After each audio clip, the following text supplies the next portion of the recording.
Hello good morning नमस्कार। एक बार फिर से आप सबका स्वागत है बायफर स्टडी स्टूडियोज पे which is a part of an academy. तो जैसे कि मैंने आपको बोला था कि जो 8 बजे का आज सेशन होने वाला है उसमें हम लोग बात करेंगे कि अभी हाल ही में क्या अनाउंसमेंट्स किए गए। अनाउंसमेंट के पार्ट पे कल ही मैंने आपको बताया था कि गवर्नमेंट ने डिसाइड किया है कि अपनी जीडीपी का जो 10% का अमाउंट होगा वो अब हेल्थ सेक्टर के ऊपर इन्वेस्ट किया जाएगा। तो इन सब चीज़ों के बारे में हम लोग बात करेंगे क्योंकि जो पैकेज अनाउंस किया गया था वो कल ही आ चुका था। मैंने आपको इसके बारे में कल बताया भी था कि 20 लाख करोड़ का जो अमाउंट का पैकेज आया है ना, अब इसमें क्या क्या पॉइंट्स होंगे, क्या क्या फीचर्स हैं, इसका अनाउंसमेंट कल किया गया है निर्मला सीतारमन जी के द्वारा। तो इसके बारे में हम लोग प्रॉपर डिस्कशन कर लेंगे। बहुत सारे ऐसे कोई पॉइंट्स नहीं है जो आपके एग्जाम में पूछे जाए, बट हाँ रिलेवेंट था, जरूरी था कि आपके पास एक प्रॉपर इन्फॉर्मेशन होनी चाहिए, तो वो इन्फॉर्मेशन आपको यहाँ पे प्रोवाइड किया जाएगा। सबसे पहला काम, लिंक को कॉपी करो, इसको शेयर कर दीजिए। देखो एक बार से टाइम स्लॉट देख लो। सबसे पहला तो यहाँ पे टाइम स्लॉट में क्या आता है, सुबह 5 बजे का टाइम स्लॉट और उसके बाद 5:30 बजे होता है आपका मैपिंग। नेक्स्ट आपका 7 बजे रहता है मेन करंट अफेयर का सेशन, इसको देखना मत भूला करिए, ये इंपॉर्टेंट होता है। अब देखो यहाँ पे जो अनाउंसमेंट किया गया है, अभी गवर्नमेंट ने अनाउंसमेंट किया कि 20 लाख करोड़ का जो अमाउंट है अब ये इन्वेस्ट किया जाएगा ताकि मार्केट के अंदर जो लिक्विडिटी है ये मेंटेन रह सके। चलो ठीक है, बड़ी अच्छी बात है, लेकिन यहाँ पे सिर्फ लिक्विडिटी को मेंटेन करने के लिए ही ये अनाउंसमेंट नहीं किया गया है। यहाँ बोला गया है कि जो एमएसएमई इसको भी थोड़ा सा बूस्टअप किया जाएगा। मार्केट में जो लिक्विडिटी कम होती चली जा रही है उसको भी बूस्टअप किया जाएगा। कोशिश करी जाएगी कि मार्केट के अंदर जो डिमांड है उसको फिर से क्रिएट किया जाए। एंड सबसे इम्पॉर्टेंट यहाँ पे एक चीज़ अगर ध्यान रखी जाए, वो वैसे हम लास्ट में डिस्कस करेंगे ही करेंगे, लेकिन अगर इन सारे पॉइंट्स को एक जगह पे समराइज किया जाएगा तो वहां से कंक्लूजन क्या निकलेगा उसके बारे में भी हम लोग बात करेंगे। लेकिन इससे पहले इंडिया ने तो बोल दिया है कि हम अपनी जीडीपी का 10% खर्च करने वाले हैं कोविड-19 से लड़ने के लिए, है ना। लेकिन अगर ओवरऑल देखा जाए तो कौन सी ऐसी कंट्री है जो सबसे ज़्यादा इन्वेस्टमेंट करती है हेल्थ सेक्टर पे, तो वो कौन सी है, जापान है। अप्रॉक्स 21% का इन्वेस्टमेंट जापान के द्वारा किया जाता है। सेकेंड नंबर पे कौन सा आएगा, यूएसए, जहाँ पे अगर हम देखें तो अभी प्रेजेंट टाइम में सबसे ज़्यादा जो केसेस मिल रहे हैं या सबसे ज़्यादा जो डेथ भी हो रही है वो आपको यूएसए के अंदर ही देखने को मिल रही है। अप्रॉक्स 13% का जो अमाउंट है ये अपनी जीडीपी का खर्चा करते हैं किसके ऊपर, हेल्थ सेक्टर के ऊपर। बट इंडिया ने कितना डिसाइड किया यहाँ पे, अभी 10% डिसाइड किया। ये भी एक अपने आप में बहुत बड़ा फिगर है, क्योंकि अगर यूजुअली देखा जाए तो इंडिया हेल्थ पर सिर्फ यहाँ पे बहुत ज़्यादा नहीं, मतलब अप्रॉक्स 2% ही यहाँ पे इन्वेस्ट किया जाता है, लेकिन अब यहाँ पे बोला जा रहा है कि 10% इन्वेस्टमेंट किया जाएगा। तो देखो यहाँ पे सबसे पहला स्टेटमेंट क्या है, निर्मला सीतारमन जी के द्वारा बोला गया है कि 3 लाख करोड़ यहाँ पे देखो एलोकेट किया जा रहा है किस चीज के लिए, तो ध्यान से सुनिएगा, free loan for the businessman, यानी कि बिजनेस को रन करने के लिए यहाँ पर फ्री में लोन प्रोवाइड किया जा रहा है और इसका एक पर्टिकुलर आपको अमाउंट भी मिल रहा है और ये अमाउंट कितना है, 3 lakh crore rupees total sum up यहाँ पे इसके अंदर इन्वेस्ट किया गया। देखो हो क्या रहा है, अभी लॉकडाउन की वजह से जितना बिजनेस वगैरह है वो तो सब बंद है ना, वो सारी चीजें बंद है। लेकिन ये सारी चीजें बंद होने के बाद जब ये दोबारा से ओपन करी जाएंगी तो इनको बूस्टअप करने के लिए कुछ ना कुछ तो चाहिए होगा ना, तो वो अमाउंट कहाँ से आएगा, वो अमाउंट आपको यहाँ से मिलेगा। सेकेंड पॉइंट देखो यहाँ क्या बोला गया है, इन्होंने बोला कि यार ये जो पैकेज हम आपको प्रोवाइड कर रहे हैं ये कोई पहली बार का पैकेज नहीं है। आपको याद आ रहा होगा कि एक और अमाउंट यहाँ पे दिया गया था 1.7 का, जब गरीब कल्याण योजना लॉन्च करी थी, है ना, कुछ याद आ रहा है वो उस योजना के बारे में? अगर याद आ रहा हो तो एक बार जरा सेशन को लाइक कर दीजिएगा, क्योंकि ये कहना पड़ता है तभी काम होता है आप लोगों से। तो ये जो 1.7 का अमाउंट दिया गया था गरीब कल्याण योजना के अंदर, वो अमाउंट भी एक्चुअली इसी 20 का हिस्सा बनेगा। सॉरी, तो आप ये कह सकते हो कि ओवरऑल अगर देखा जाए यहाँ पर तो 1.7 वो हो गया किसमें से, 20 में से इसका हिस्सा ये निकल गया। अब देखो इसमें और क्या बोला गया, यहाँ पे बोला जा रहा है कि हम एक ग्लोबल सप्लाई चेन को मेंटेन करना चाहते हैं। ग्लोबल सप्लाई चेन का मतलब क्या है, वोकल फॉर लोकल। कुछ याद आ रहा है? अगर कुछ याद आ रहा हो तो जरा कमेंट सेक्शन में लिखिएगा। अगर कुछ याद आ रहा हो तो जरा कमेंट सेक्शन में लिख के बताइएगा, जल्दी से आंसर करो। मैंने आपको देखो कल के सेशन में एक पॉइंट बताया था कि इसमें फोकस किया जा रहा है कि जितनी भी चीजें इंडिया के अंदर अभी इस टाइम पे कोविड-19 के टाइम पे प्रोड्यूस करी गई हैं, इसको इतना ज्यादा प्रमोट कर दो कि पूरे इंटरनेशनल लेवल पर इसकी डिमांड हो जाए। जैसे हम लोग कहते हैं ना मेक इन इंडिया प्रोजेक्ट, यही तो बोला जाता है। तो इसी तरीके से बोला गया, जैसे कि पीपीई, ये जो किट बनाई गई इंडिया में काफी ज्यादा इस बार इसको प्रोड्यूस किया गया, जबकि इंडिया का तो इससे कोई लेना देना नहीं था पहले के टाइम में, लेकिन अभी कोविड की वजह से इसको बहुत ज़्यादा यहाँ पर प्रोड्यूस किया गया है। तो ये भी एक पॉइंट आपके लिए इंपॉर्टेंट बन जाता है। तो बस ये चीज ध्यान रखिएगा, वोकल फॉर लोकल पे इन्होंने बहुत ज्यादा फोकस किया है। दूसरा देखो क्या बोला है, cut India to an isolated country. लेकिन इसका मतलब ये नहीं है, अगर हम यहाँ पे अपनी लोकल चीजों को प्रमोट कर रहे हैं तो इसका मतलब ये नहीं होता है कि हम पूरे वर्ल्ड से अलग होने जा रहे हैं। नहीं, अगर पूरे वर्ल्ड में ऐसी कोई चीज होगी जो काफी अच्छे लेवल पर यहाँ पे प्रोड्यूस करी जा रही है और इंडिया को अगर उसकी जरूरत पड़ती है तो डेफिनेटली हम लोग उसको बाहर के कंट्री से खरीदना शुरू करेंगे। तो यहाँ पे बोला गया है कि लोकल चीजों को बढ़ावा दिया जाएगा, लेकिन फिर भी हम एक ग्लोबल लेवल पर अपना स्टैंड बनाकर रखेंगे। अब दूसरा देखो यहाँ पे दूसरे बार भाई एक तीसरा पॉइंट और है, ये काम इसलिए किया जा रहा है ताकि हमारी जो इकोनॉमी है उसमें ग्रोथ देखने को मिले। ऐसा कुछ भी नहीं हो रहा है कि हम यहाँ पे बोल रहे हैं कि हम सरताज बन गए, हमें किसी की जरूरत नहीं है, ये वैसा वाला नहीं है। हम सिर्फ अपनी इकोनॉमी को ग्रो करने के लिए यहाँ पे ये ऑप्शंस ऑप्ट करते हुए चल रहे हैं। अब देखो इसमें क्या क्या पॉइंट बोले गए, बस ये ध्यान रखना यहाँ से कोई भी जो पॉइंट है वो आपके एग्जाम में नहीं पूछा जाएगा, बट हाँ फॉर नॉलेज आपको पता होना चाहिए। सबसे पहली चीज, जो टीडीएस रेट है उसको रिड्यूस कर दिया गया बाय 25%, ठीक है, बड़ी अच्छी चीज हो गई है। Extension of 6 month to contractors, यानी कि जो कॉन्ट्रैक्टर्स वाला पॉइंट है अभी आगे हम लोग डिस्कस करेंगे इसके बारे में। इसके अलावा देखो यहाँ पे 90K यानी कि 90,000 करोड़ लिक्विडिटी मेंटेन करने के लिए डिस्कॉम को भी यहाँ पे अमाउंट दिया गया। डिस्कॉम का मतलब हो गया पावर सेक्टर को ये अमाउंट इन्वेस्ट किया गया। अगला देखो यहाँ पे डेफिनेशन ऑफ एमएसएमई, एमएसएमई की जो डेफिनेशन है उसको रिवाइज किया गया है और ये भी बोला गया है कि एमएसएमई की जो डेफिनेशन नई वाली आई है, बल्कि मतलब वहां पे कुछ ऐसी नई डेफिनेशन नहीं आई है जो आपको रट्टा मारना हो जाके एग्जाम में लिख के आना है, वो वैसी कोई डेफिनेशन नहीं है। सिर्फ यहाँ पे बोला गया है कि इसमें जो अमाउंट दिया जाता है ना उसमें हम चेंजेस करेंगे और इसके लिए जो एक्ट बना हुआ है ना एमएसएमई का उसमें कुछ चेंजेस किए जाएंगे। चलो ठीक है, ये भी एक बात होगी।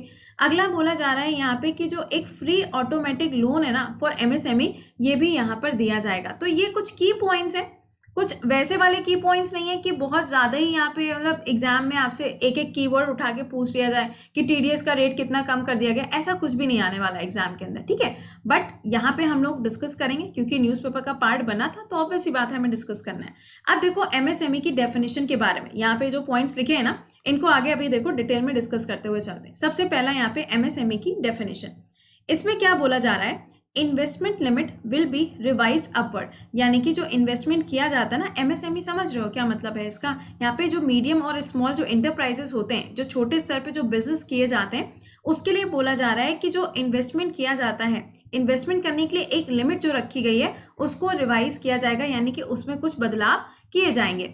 दूसरा बोला गया एडिशनल क्राइटेरिया ऑफ टर्नओवर, जो टर्नओवर होता है उसके लिए यहाँ पर अलग से एक क्राइटेरिया लेकर आया जाएगा, यानी कि इन दोनों चीजों के लिए एमएसएमई का जो एक्ट बना हुआ है उसके अंदर क्या होगा, चेंजेस किए जाएंगे। अब ये चेंजेस बोले जा रहे हैं कि ये भैया जरूरी है, जरूरी क्यों है, अभी तो देखो कोई काम नहीं हो रहा था, जब काम हो नहीं रहा है तो किसी एक्ट के अंदर चेंज करने की जरूरत है नहीं, लेकिन जैसे ही सारी चीजें यहाँ पे स्टार्ट होंगी, क्योंकि देखो अभी बोला गया है ना कि 18 मई को पता चल जाएगा कि लॉकडाउन 4.0 वर्जन आएगा कि नहीं आएगा।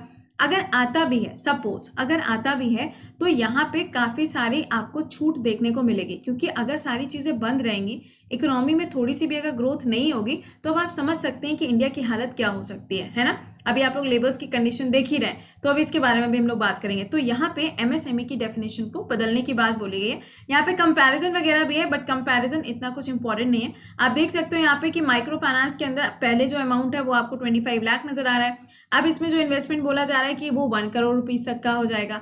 वही देखो स्मॉल एंटरप्राइजेस जो होंगे वहां पे 5 करोड़ था, इसको बढ़ा के कितना कर दिया, 10 करोड़ कर दिया। तो ये कुछ यहाँ पे डेफिनेशन में चेंजेस किए जा रहे हैं। अगला देखो बिजनेस इंक्लूडिंग एमएसएमई, यानी कि जो एमएसएमईज हैं, बिजनेस एमएसएमईज वाले जो हैं, उसके अंदर कितना अमाउंट दिया जा रहा है, 3 लाख करोड़ रुपए का अमाउंट दिया जा रहा है, ताकि क्या हो सके, मार्केट के अंदर जो लिक्विडिटी है, जो मनी की सप्लाई है, वो किसी भी तरीके से ना रुके, वो चलती जाए। अगर वो चलती जाएगी तो ऑब्वियस सी बात है कि जो रॉ मटेरियल है उसका इस्तेमाल किया जाएगा और चीज़ों को यहाँ पर प्रोड्यूस किया जाएगा। जब चीज़ें प्रोड्यूस होंगी तो ऑब्वियस है यहाँ पे किसको, सेल किया जाएगा। लेकिन भाई ये तो ध्यान दो कि सेल तो तभी होगी जब मार्केट में क्या होगी, डिमांड होगी। और हम तो डिमांड क्रिएट करने के लिए कुछ बोल ही नहीं रहे, हम तो सीधे सीधे यहाँ पे लिक्विडिटी के ऊपर फोकस कर रहे हैं ना। सारे देखो जो पॉइंट है, हर पॉइंट में यही निकल के आ रहा है, हर पॉइंट का कंक्लूजन क्या है? लिक्विडिटी, यानी कि मनी की सप्लाई को मार्केट में बना के रखो। बड़ी अच्छी बात है भाई, मार्केट में बना के रखेंगे, लेकिन डिमांड जब तक नहीं होगी तब तक चीजों की लिक्विडिटी को बनाने का क्या लॉजिक होता है। खैर, आगे पॉइंट की बात करते हैं। अगला देखो यहाँ पे क्या बोला गया टीडीएस के बारे में। टीडीएस जो है, ये अभी मैंने आपको बताया कि ये यहाँ पर कितना कर दिया गया, 25% कर दिया गया। ये कब से इफेक्ट में आएगा? तो ये आपको नजर आ रहा है कि 14 मई से लेके 21 मार्च 2021 तक ये पूरा इफेक्ट में रहेगा। ठीक है, नेक्स्ट देखो ईपीएफ कॉन्ट्रीब्यूशंस। ईपीएफ कॉन्ट्रीब्यूशन अगर देखा जाए तो इसको भी रिड्यूस किया गया है workers for 3 month to 10% from 12%। देखो जैसे कि यहाँ पे क्या हुआ था, यूपी के अंदर जो लेबर लॉस थे ना, उसमें बोला गया था कि इनको 3 महीने के लिए हम पूरी तरीके से चेंज कर रहे हैं, इसको पूरी तरीके से हटा रहे हैं। तो इंडिया के अंदर जो ये एमएसएमई वगैरह आपको मिलते हैं ना, या फिर जो लेबर लॉज हैं, इसमें एक क्लॉज लिखा हुआ है कि टाइम पड़ने पर क्या कर सकते हैं, हम 3 महीने के लिए इन सारे लॉस को खत्म कर सकते हैं, एंड कर सकते हैं।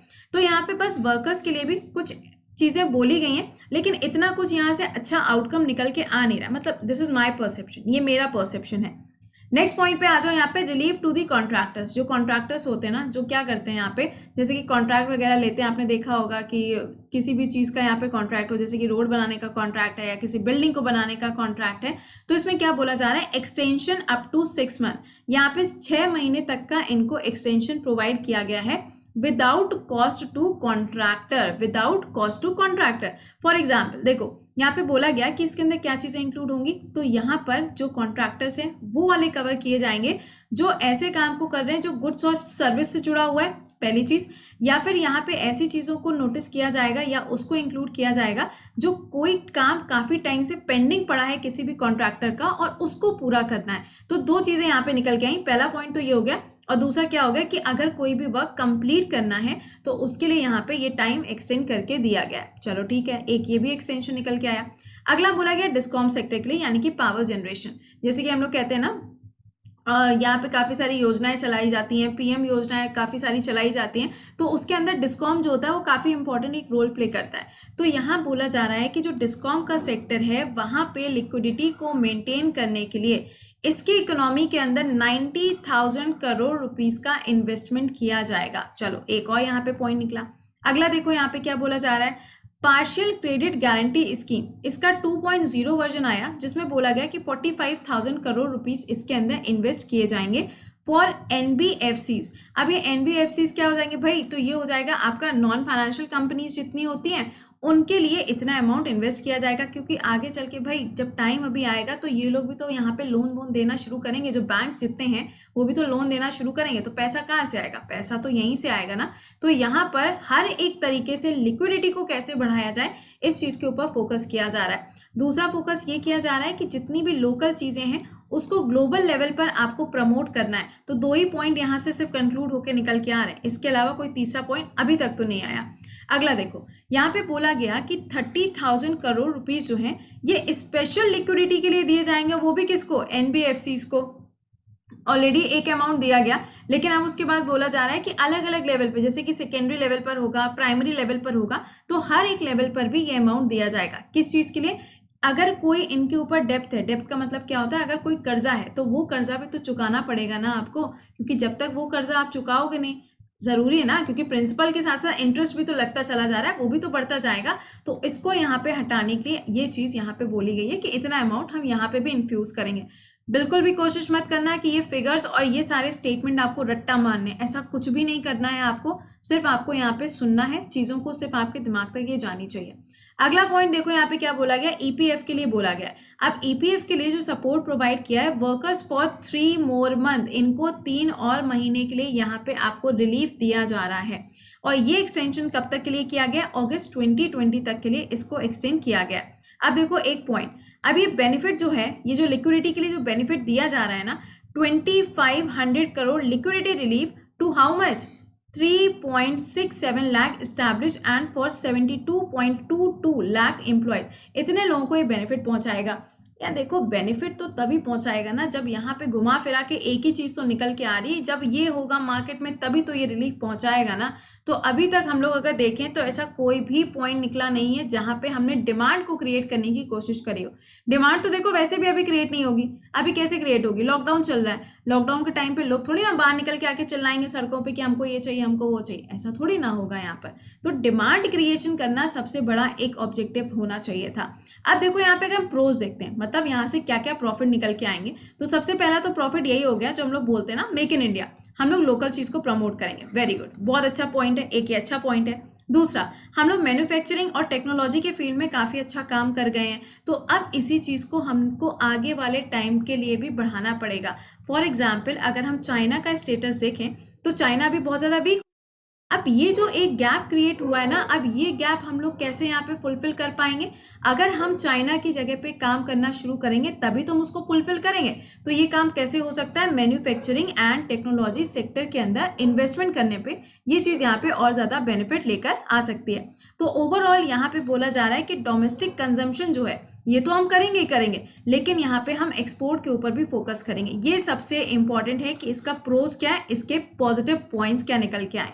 लेकिन एक इंपॉर्टेंट चीज और अभी हम लोग डिस्कस करने वाले हैं। ये तो हम लोगों ने बात कर ली कि इकोनॉमी को ग्रो करने के लिए सारा काम किया जा रहा है, ठीक है, लेकिन अगर हम इसके कॉन्स देखें, यानी कि अगर हम इसका निगेटिव पॉइंट देखें, किसी भी चीज को अगर हम डिस्कस करते हैं तो उसका पॉजिटिव क्या है, उसका निगेटिव क्या है, हमको दोनों पता होने चाहिए। तो इसके कॉन्स में क्या आएगा? हमने लिक्विडिटी के बारे में तो बात कर ली, लेकिन हमने इसके बारे में कोई बात नहीं करी, पहले आपको स्टार्टिंग से बोलती आ रही थी। दूसरा पॉइंट यहाँ पे ये है कि लेबर्स के लिए यहाँ पे कोई भी अनाउंसमेंट नहीं किया गया है। इन्होंने एमएसएमई की बात कर ली, एनबीएफसीज के बारे में बात करी, बट ओवरऑल जो एक नॉर्मल पॉपुलेशन है जो सबसे ज्यादा इस टाइम पे इफेक्ट हो रही है, उनके बारे में यहाँ पे कोई भी डिस्कशन नहीं किया गया है। सिर्फ अमाउंट आया है, लिक्विडिटी को कैसे बढ़ाना है वो डिस्कस हुआ है, बट यहाँ पे डिमांड क्रिएशन के बारे में घुमा फिरा के कोई बात नहीं करी गई है। तो ये पूरा था एक सिनारियो जो आपको पता होना चाहिए था। कोई भी बात अगर यहाँ पे कोई भी स्टेटमेंट गलत लगा हो तो भाई प्लीज दिल पे नहीं लेने की होती है, क्योंकि ये वो एक फैक्ट होता है ना, जब तक आप दोनों चीज को रिलेट नहीं करोगे तब तक आपको चीजें समझ में कैसे आएंगी। तो बस यहाँ पे आपको यही सारी चीजें जो बतानी थी मैंने सारे पॉइंट कवर कर दिए। अब इसके अलावा बस ये ध्यान रखना कि भाई आज हो गई है 14 तारीख और कल से ये फाउंडेशन बैच स्टार्ट होने जा रहा है। एसएससी के लिए ये स्पेशल एक फाउंडेशन बैच शुरू हो रहा है जिसमें पूरा जीएस होगा, maths, English and reasoning, everything will be covered. ये सारी चीजें यहाँ पे कवर होने वाली है। अगर अभी तक भी आपने ये बैच ज्वाइन नहीं किया है अनअकैडमी पे तो इसको ज्वाइन कर लेना, क्योंकि शुरुआत हम करने जा रहे हैं ज्योग्राफी से, उसके बाद polity, economics, history, science and current affairs, ये सारी चीजें कवर करी जाएंगी, ठीक है। तो चलो मिलते हैं आप लोगों से शाम को 4 बजे, कहाँ पर? लाइव टेस्ट वाले चैनल पे, और उसके बाद मुलाकात होगी कल सुबह 7 बजे, कहाँ पर? बायफेस स्टडी स्टूडियोज पे। अगर पहली बार जुड़े हो तो प्लीज चैनल को सब्सक्राइब करना मत भूलिएगा। तो मिलते हैं आप लोगों से शाम में 4 बजे, तब तक के लिए खुश रहिए, मुस्कुराते रहिए, bye bye and take care.